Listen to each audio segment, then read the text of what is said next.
let's get into this foolishness. So Chris Pratt, who everybody knows is like the least favorite Chris out of all the other Chris's that we be, referring to.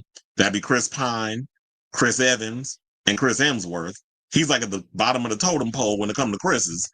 He recently did an interview with Bill Maher and basically came to RFK Jr.'s defense because he was asked about it.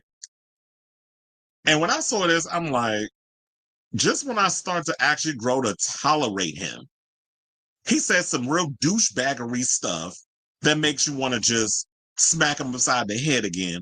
Kind of like that part in Nobody 2 where the security guard smacked Hutch's daughter upside the head. That's what it was given. Except Hutch went back in and then beat up all them security guards.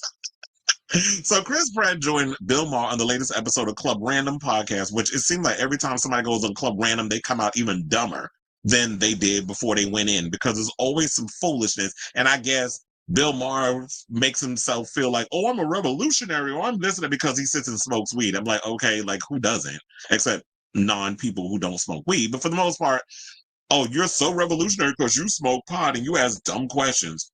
What a So now he got asked about RFK Jr., who is serving as President Trump's Secretary of Health and Human Services. RFK Jr. also happens to be cousins with Pratt's wife, Catherine Schwarzenegger, who you know was the child of Arnold Schwarzenegger and Maria Shriver. Now, in conversation with Maher, the Guardians of the Galaxy actor spoke favorably of Kennedy, noting they often avoid politics at family dinners. Well, I think they always tell you when it comes to family dinners and stuff, there's two things you don't talk about. You don't talk about religion and you don't talk about politics.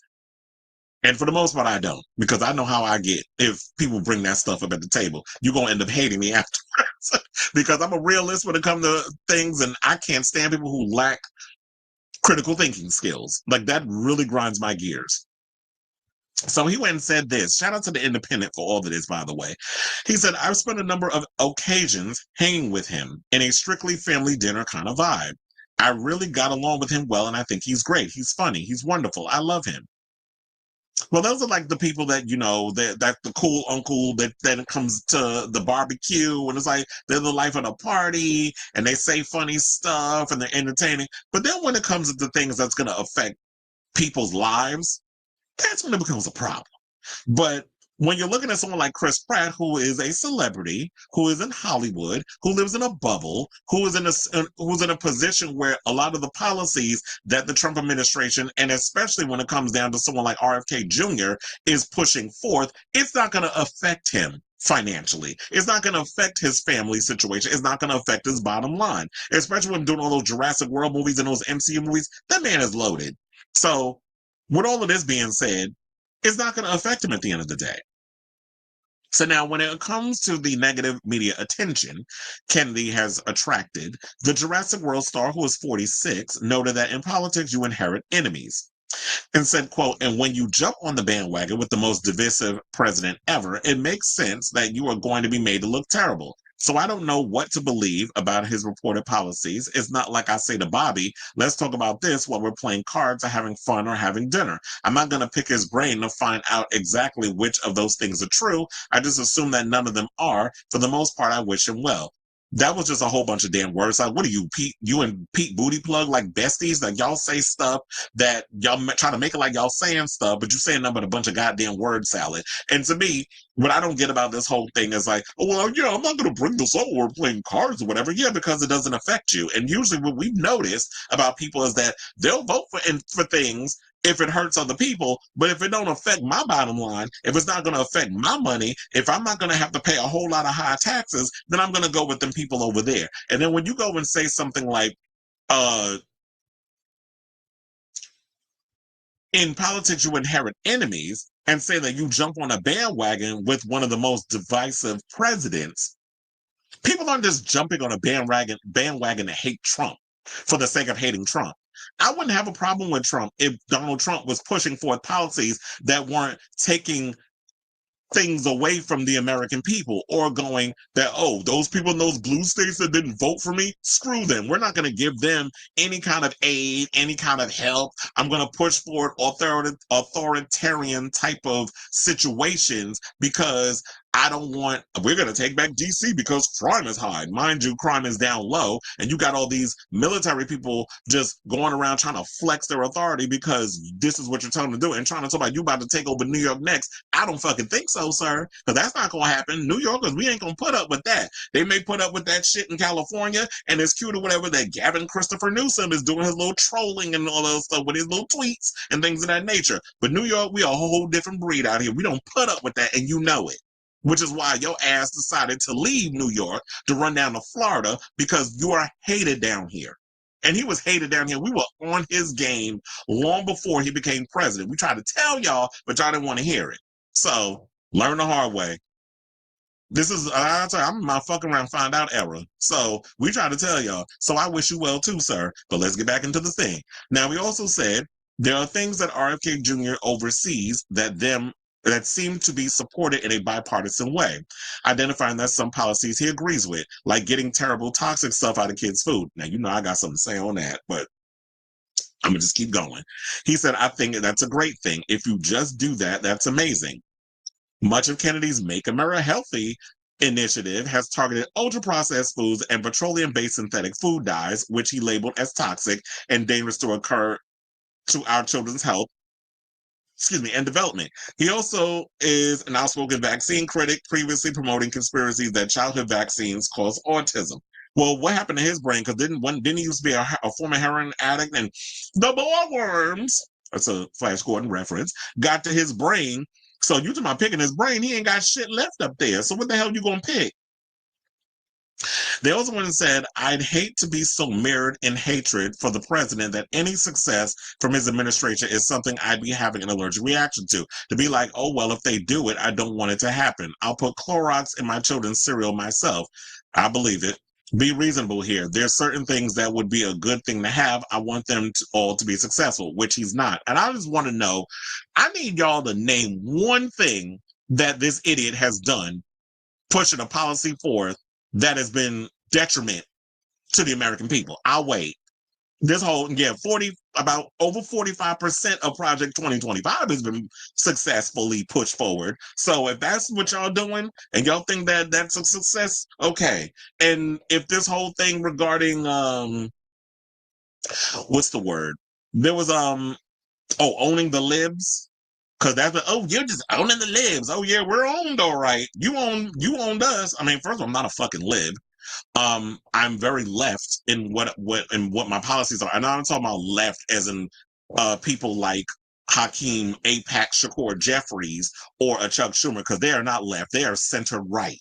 A lot of their policies, yeah, they're Democrats, but they're dinos. They're Democrat in name only. They're not real die-in-the-weeds Democrats. A lot of their policies have leaned more towards the old guard of Republicans, the Reagan Republicans, the Dick Cheney and Liz. I mean, why do you think that when you saw Kamala Harris, she was aligning herself with a lot of those policies? Because that old Republican guard is no longer around. Now it's about the GOP. They're more of the Republican extremists.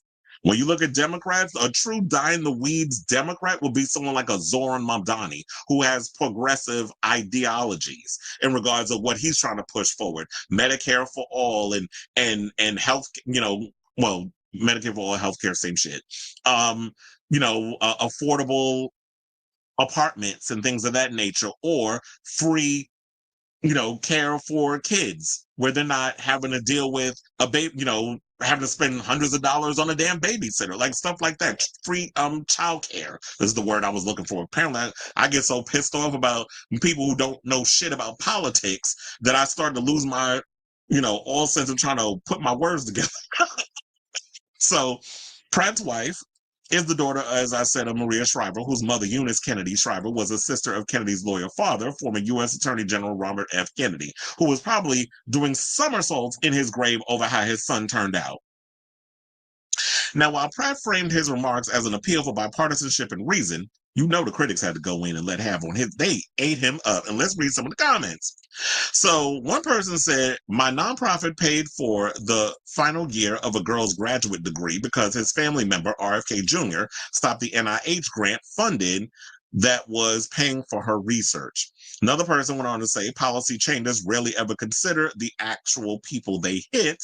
The way funding moves can quietly wreck so many plans on the ground, but mostly only see the surface drama. Another person went on to say, remember when people were like, stop being mean to Chris Pratt, you don't know his policies, and then he goes and says something like this, LOL. Another person said, but I don't know if they were being sarcastic or if they're dead ass with this, but they went on to say, what a star he is. Thank you, Chris Pratt, finally unlocking the Hollywood corrupt vessels for speaking out on things most leftist propagandists would be hissing over. This is a great step for the industry to finally see that even their biggest stars are finally not being afraid. Okay, I think they're really serious with that. Then another person went and said this is my favorite. What a tone deaf a-hole.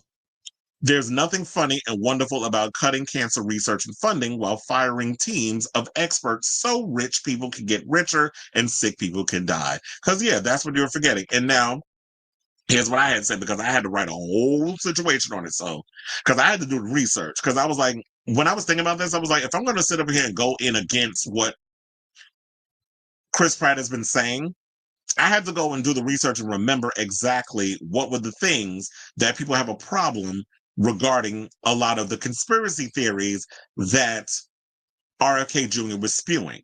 So this is a clear example why some actors, in my opinion, should be seen and not heard. This is also why he's been touted as the least favorite Chris out of Hemsworth, Pine, and Evans. I'm also not taking advice from someone who allegedly cheated on his wife, Anna Faris, and allegedly abandoned his firstborn special needs child to start a new family with Arnold Schwarzenegger and Maria Shriver's daughter. The reason people have a problem with RFK Jr. and why he is the black sheep of the Kennedy family is because of the medical misinformation he has spread throughout his political career. Now, during his confirmation hearings, senators revisited his past comments on anti-vaccine rhetoric, unscientific remarks about Black people's immune systems, and other false medical claims. In recent years, RFK Jr.'s focus has been on promoting conspiracy theories, and his claims have earned him a reputation as one of the leading spreaders of COVID-19 vaccine misinformation. There is a long political, social, and economic history of misinformation shaping the public narrative about Black people, and Senators also Brooks and Warnock brought needed attention to this history. Racist discourse, which deemed Africans and their descendants inferior, supported the enslavement of Black people and reinforced white supremacy. This denigration led to racist and dehumanizing medical practices with lasting consequences for Black people. Public health research led by Aya Nuruddin and others showed the racism is a fundamental detriment of health outcomes and disparities, and that racist policies and practices have also been integral to the information of medical science in the United States. Nuruddin and colleagues at Johns Hopkins University and Johns Hopkins School of Medicine detailed the long history of racial injustice and inequality in healthcare, including medical segregation, the excluding of Black Americans from medical training and educational opportunities, and the exploration of enslaved people's bodies in medical experimentation, leading to the development of entire medical fields like gynecology. These racist attitudes towards Black women persisted into the 20th century through eugenics laws and compulsory sterilization practices in several states in Puerto Rico. These practices led to thousands of Black, Latina, and Native American women being subject to involuntary surgeries. Another example of medical racism is the violation of medical ethics and human rights by the U.S. Public Health Service in the Tuskegee study of untreated syphilis in the Negro male. The 40-year study conducted from 1932 to 1972 involved hundreds of Black men who were treated for so-called bad blood without their informed consent. Yet, even after penicillin became a known treatment for syphilis in 1945, treatment was withheld from the men. The egregious nature of Tuskegee's study led to the development of medical ethics, regulations, and review boards designed to protect human participants in medical, social, economic, and other research. Another notable violation of medical ethics due to racism is reflected in the history of Henrietta Lacks, which you know was a movie that was made with Oprah playing Henrietta. She was a Black woman with cervical cancer whose cells were taken without her permission while receiving segregated care at Johns Hopkins Hospital in 1951. Her cancerous cells, known as HeLa cells contributed to medical advancements worldwide, but the use of her cells generated financial profits for scientists and institutions without comprehension to her and her family until 2023. Now, given the healthcare system's long history of reinforcing racial stereotypes, Kennedy's confirmation could lead to greater mistrust from the African American community. So also I will say this, because I had to point all that out, and that was research that I did in regards to this whole situation of misinformation he was putting out there. Now, if they were so concerned about wanting Americans to eat healthy as this whole thing about make America healthy again, or MAHA, whatever the fuck he wants to call it, then they should be making it affordable for American people to buy healthy products. Also cutting SNAP programs for people struggling to take care of their families, cutting school safety inspections and school lunch programs for poor kids doesn't help matters as well. Now, don't get it twisted. Trump didn't pick RFK because he was a real concern for wanting to take all the toxic stuff out of kids' food. Trump only surrounds himself with loyalists to his cause, and Trump only cares about doing the bidding of billionaires and corporations who make millions off of keeping people sick and addicted. And if there's someone who knows firsthand about addiction, it would be RFK Jr. And that's all I'm going to say on that. So I definitely want to hear from y'all. What do you guys think of this story? It's like, yet again, Chris Pratt, this is why you should just be seen and not heard, because you don't know what the fuck you're talking about. And I don't care how many babies you put up in Catherine Swords a damn nigga. If you're going to come out here and start speaking out on things you don't understand, just keep your mouth closed, just put your head down, do your movies, because you are making it really unlikable. When you're making yourself really not to be liked. And another thing I'm thinking about, because didn't Zachary Levi cook himself to RFK Jr. was like all about his policies and stuff? Where's Zachary Levi today? So y'all gonna do to him, or y'all gonna Zachary Levi Chris Pratt?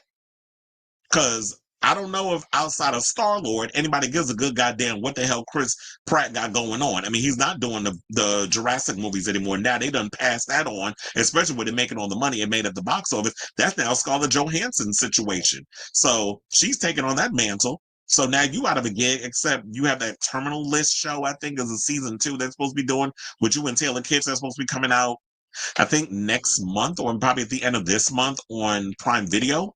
So he's got that going, but other than that, it's like, I don't think you that big of a draw as you once were. I mean, that movie you did, The Electric State, with old girl from Stranger Things, that movie was a huge bomb. I mean, it was dumped on Netflix anyway, and I heard that the budget was $300 million, and that movie was critically and commercially panned. But then again, nobody really knows.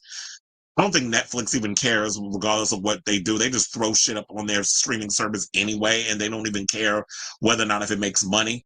It's just, I guess, a tax write-off to them. So I definitely want to hear from y'all. Let me know what your thoughts are on this story in the comments down below.